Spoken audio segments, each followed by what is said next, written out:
বৃষ্টির দিনে আমার ক্যাফেতে গিয়ে কফি খেতে দারুণ লাগে। আর আমি কিন্তু একা যাচ্ছি না, সাথে যাচ্ছে আমার বেস্ট ফ্রেন্ড। টপটা কেমন লাগছে?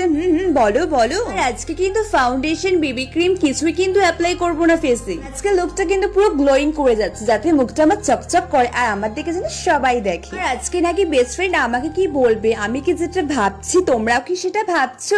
বলো বলো। আর আমি এমনি beautiful, foundation baby cream apply না করলে কোনো ব্যাপার না, এমনি সুন্দর লাগবে। ব্লাশার না দিলে কিন্তু চলবেই না, আমার খুব খুব ভালো লাগে ব্লাশার। জাস্ট দেখো ফেসটা কতটা গ্লো করছে, তাই না? আর কিছু মেয়েদের তো আবার আমার কথা শুনলে গা নাকি জ্বলে যায়। ভিডিও দেখবিও তোদের গাও জ্বলবে, কি চাইস বোন? আমি নিজেকে সুন্দর বলি তো কি হয়েছে বলতো? নিজেকে ভালোবাসবো না তো কাকে ভালোবাসবো, তাই না? নিজের প্রশংসা করি, বেশ করি। তোরা যা খুশি বল, তাতে আমার কোনো যায় আসে না। ওই বলতেই পারবে, ট্যালেন্ট তো নেই। আরে লুকটা কেমন লাগছে বলো বলো। আর আমার ভিডিওগুলো কেমন লাগছে বলবে কিন্তু। আমি চললাম, thank you for watching guys, by.